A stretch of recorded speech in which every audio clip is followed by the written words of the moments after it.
አቶ አብርሽና ወይዘሪት ሄርሜላ አብሮ መጥተዋል። በአዲስ ነገር እየዘፈነላት እንዲሁም ደግሞ ወደሻለው እያላ ማጣብን ማለት ነው። የሱ መውደድ እንደሆነ እናንተ መቼም አያልቅ። እንደው በጊዜው ሩታንም እንደዛ ነበር ሲላት የከረመው የነበረው።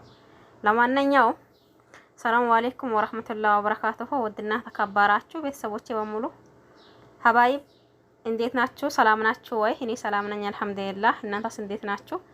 ክርስቲያን ወገኖቼ ሰላም ብያለሁኝ። ያው ሰሞኑን በአዳዲስ ነገር ጠብቁኝ ባለው መሰረት አቶ አብርሽን በአዳዲስ ነገር እየመጣ ነው። እኛም ደግሞ ከየት ወዴት ነው እያልን እያየነ ነው። በጊዜው ደግሞ ሩታም ላይ እንደዛ ነበር። ያኔ በጉጉት በምንድን ነው የሚመጡት ወይስ ደግሞ ምንድን ነው የሚፈጠረው ስንል የቆየ ነው። ፍቅር ያልቃል መሰል ያው የሷና ነገር አብቅቶ አሁን ደግሞ ወደ ወይዘሪት ሄርሜላ ነው ያሉት። ይሄ ማለት ደግሞ ከተወሰነ ቆይታ በኋላ ይሄንን ሁላችሁም ታውቃላችሁ ብዬ አስባለሁኝ፣ ወይም ደግሞ እናውቃለን ብዬ አስባለሁኝ። ብዙዎቻችንም ይሄ ነገር ቢቀራስ ብለናል። ነገር ግን ደግሞ ያው አሁን ለአሁን እየቀጠሉበት ነው። ዞሮ የሚመጣው ነገር ይሄ ነገር ይመጣል ማለት ትንሽ ይከብዳል ብዬ ነው ማስበው።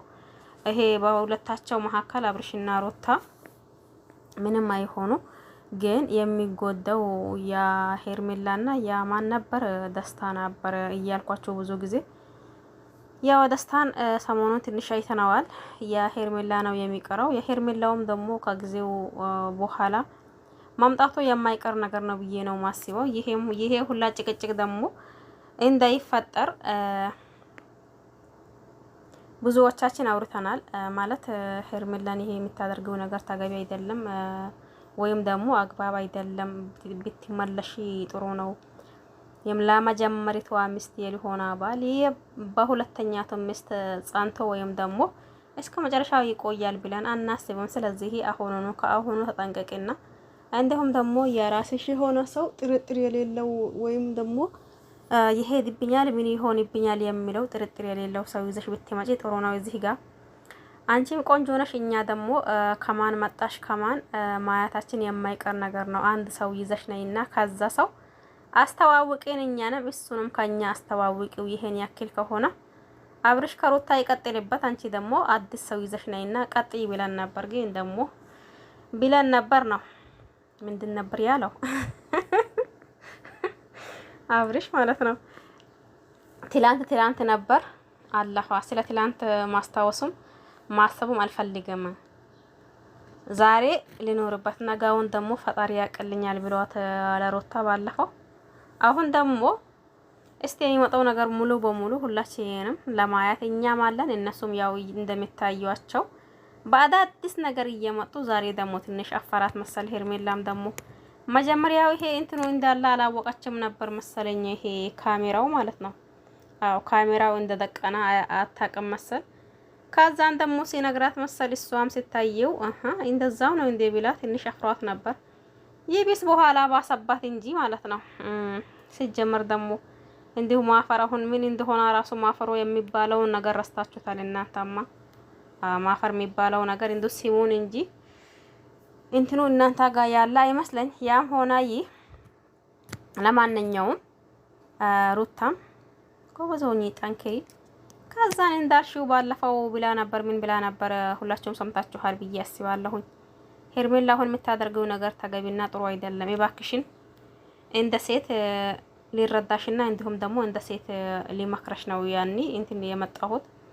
ይሄ አብርሽ ላንቺ የሚሆን ሰው አይደለም። ስለዚህ ከሱ ራቂ። አይም አሪቅም ምትይ ከሆነ ደግሞ ታያለሽ። እኔ እንደምንም አድርጌ ማልሼ ወደ ራሴ ካላመጣሁት እኔ ሩታ አይደለሁኝም።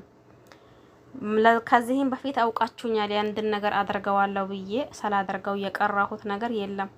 አሁንም ይሄ ነገር ዛሬና ከነጎዳም ማድረግ የማይቀር ነገር ነው። ስለዚህ እባክሽን አሁን ካለሽበት ሁኔታ ወደ ራስሽና እንዲሁም ደግሞ ወደ ቀልብሽ ተመለሺ ብዬሻለሁኝ። በኋላ ምን ነበር ያኔ ሩታ ስትለኝ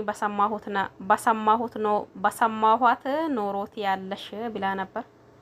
ወይዘሪት ሄርሜላ ምን እንዳያችሁት መልሷን ሰምታችሁታል ብዬ አስባለሁ። አንቺ ብለሽኝ የሚቀጥልበትና አንቺ ብለሽኝ የሚተዋው ነገር የለም በፍጹም። ይሄ ነገር ሊገኝም አይችልም። አንቺም ደግሞ እንዳትደክሚ ለኔ ያለው ለኔ ነው። ከሊሆነም ደግሞ ምንም አይሰማኝም የዛኔ በጊዜ አይበታለሁ ብላ እየቀጠለች ነው። ለማንኛውም ነገሩ ትንሽ ይከብዳል። እኔስ የሚፈራላት አብርሽማ ምንም አይሆንም። በነገራችን ላይ የሚፈራላት ለማን ነው? ለሄርሜላ ነው ማለት ነው። በዚህ ልክ እንትን እየሆነች ነገና ከነገ ወዲያ የሆነ ነገር ቢፈጠር ይቺ ሴት ያኔ ራሷን ከማጥፋት ወደ ኋላ ትላለች ብዬ አላስብም በነገራችን ላይ ማለት ነው። ለማንኛውም እናንተ ነው የምታውቁት። እንደኔ ነው ወይም ደግሞ እንደኔ አተሳሰብ እዚህ ጋር አተሳሰባችን እንደ እንትናችን ሁላ ይለያያል። እኔ ያልኩት እናንተ አትሉት፣ እናንተ ያላችሁት ደግሞ እኔ አልለውም ማለት ነው። ስለዚህ ሀሳባችን ይለያያል እንደ መልካችን።